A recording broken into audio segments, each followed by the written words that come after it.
नमस्कार माझ्या मित्रमैत्रिणींनो. Solving questions with Gauri ma'am या माझ्या यूट्यूब चॅनलवर तुमचं सगळ्यांचं स्वागत आहे.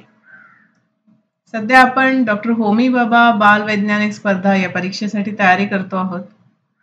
अगदीच थोडे दिवस राहिले ना परीक्षेला. आलीच आहे आता परीक्षा. इतके दिवस खूप छान अभ्यास करताय. आता परीक्षा म्हणजे जसं काही सेलिब्रेशन आहे अशा अर्थाने जाल परीक्षेला. आपण नाही का एखाद्या सणासाठी किती छान तयारी करतो. कुठले ड्रेस घालायचे, कोण कोण येणार आहे, काय काय खायला करायचे, किती मज्जा करायची आहे असतं ना आपला असा मूड.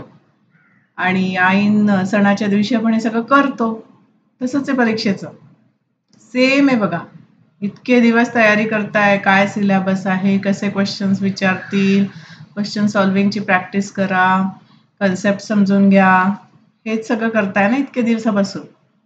आणि आता ॲक्च्युली सेलिब्रेशनचा दिवस तुमचा जवळ आलाय, राईट?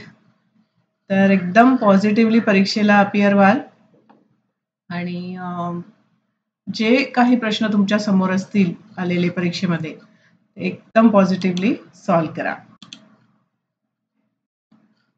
त्याच क्वेश्चन सॉल्विंगच्या प्रॅक्टिसमध्ये जर माझी मदत अजून हवी असेल तर तुम्ही माझ्याकडनं चॅप्टर वाईज क्वेश्चन बँक नक्की घेऊ शकता. ही ऑनलाईन मोडमध्ये अवेलेबल आहे. इथे व्हॉट्सअप नंबर मी शेअर केला आहे. याची कॉस्ट एकदम नॉमिनल आहे. सगळं ऑनलाईन मोडवरती होऊ शकतं. कुठेही तुम्हाला जायची गरज नाही आहे.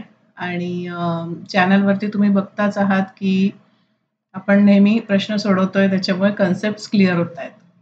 तर ही चॅप्टर वाईज क्वेश्चन बँक नक्की घ्या आणि या शेवटच्या स्टेजला तुमचं कम्प्लीट प्रिपरेशन होऊ द्या.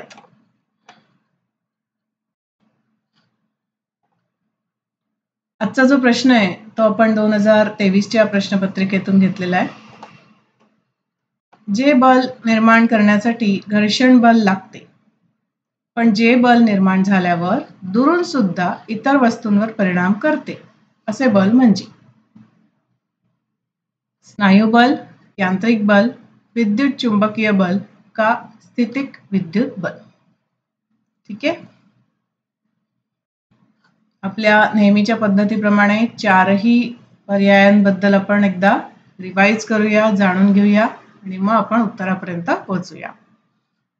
या व्हिडिओमध्ये ज्या इमेजेस वापरलेल्या आहेत त्या महाराष्ट्र स्टेट बोर्डच्या 6वीच्या सामान्य विज्ञानच्या पाठ्यपुस्तकातून घेतलेल्या आहेत. तर बघा, पहिला पर्याय स्नायुबल. तर स्नायूंच्या साहाय्याने जे बल लावलं जातं ते स्नायुबल. अगदी सोपं आहे.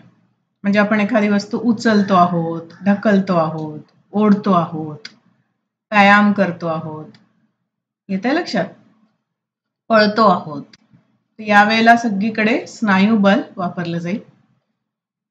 यांत्रिक बल म्हणल्यावरती कसं बघा, यंत्र माहिती आहेत तुम्हाला सगळ्यांना. यंत्राच्या साहाय्याने जे बल लावलं जातं ते असतं यांत्रिक बल.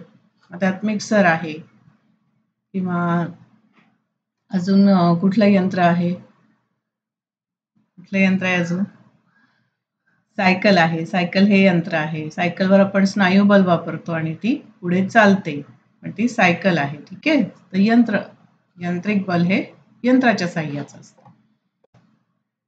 नंतर विद्युत चुंबकीय बल जेव्हा म्हणतोय तेव्हा अशा प्रकारचं आपण असेंब्ली तयार करतो. याच्यामध्ये बॅटरी असते.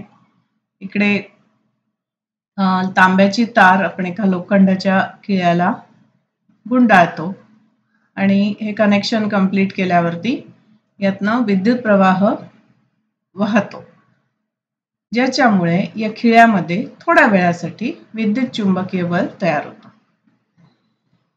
थोड्या वेळासाठी तयार होतं हे, आणि त्यावेळेला या ठिकाणी अशी एखादी टाचणी या खिळ्याला चिटकवू शकते. ठीक आहे. तर हे झालं विद्युत चुंबकीय बल, जे थोड्या वेळासाठी तात्पुरतं असतं. या बलाचा वापर बऱ्याचशा इलेक्ट्रॉनिक इक्विपमेंटमध्ये, गॅजेट्समध्ये केला जातो. फॉर एक्झाम्पल आपलं मोबाईल आहे, त्याच्यानंतर फ्रीजमध्ये केला जातो, त्याच्यानंतर बेल असते ना, डोरबेल, त्याच्यात केला जातो, क्रेनमध्ये केला जातो. आपण ते पैसे देण्यासाठी कार्ड स्वॅप करतो बघा, तिथे पण केला जातो. हे तात्पुरतं असतं, तेवढ्यापुरतं. असं हे विद्युत चुंबकीय बल. चौथं जे आहे ते स्थितिक विद्युत बल.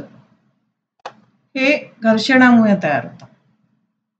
स्थितिक विद्युत बल आपण रबर, प्लास्टिक, इबोनाइट या गोष्टी घासल्या तर त्याच्या थ्रू एक छोटंसं थोड्या वेळासाठी एक बल तयार होतं, जे पदार्थ विद्युत भारित होतात आणि ते असतं स्थितिक विद्युत बल. याचं उदाहरण आपल्या पुस्तकात दिलंय. हे असं आपण कंगवा डोक्यावरती केसावरती घासायचा आणि कागदाचे कपटे त्याला अट्रॅक्ट होतात. आठवलं? किंवा मोराचं पीस आपल्या वहीच्या 2 कागदांमध्ये घासायचं तर ते ओढलं जातं. हे अशा प्रकारे घर्षणामुळे तयार होणारं बल आहे. आणि आपल्याला इथे प्रश्नात तेच विचारलंय बघा, जे बल निर्माण करण्यासाठी घर्षण बल लागते. येते लक्षात? बाकीचं स्नायू बल, यांत्रिक बल, विद्युत चुंबकीय बल याच्यात कुठेही आपल्याला घर्षण बल लागत नाहीये. पण स्थितिक विद्युत बल तयार करण्यासाठी आपल्याला घर्षण बल लागतंय. म्हणून या प्रश्नाचं उत्तर काय होईल? पर्याय डी. ओके, समजतंय? ही इमेज पण आपल्या 6वीच्या पाठ्यपुस्तकातूनच घेतलेली आहे. चालेल, मग आजचा व्हिडिओ इकडे थांबवते. असेच अजूनही जेवढेही दिवस आहेत आपल्या परीक्षेला तेवढे दिवस व्हिडिओ घेऊन येते. व्हिडिओ बघत राहा. तुमच्या मित्रमैत्रिणींना नक्की शेअर करा चॅनलबद्दल. आणि तुम्हालाही कुठला प्रश्न अडला असेल तर कमेंट सेक्शनच्या थ्रू मला तुम्ही विचारू शकता. चला, छान तयारी करा, मस्त पेपर सोडवा. टाटा.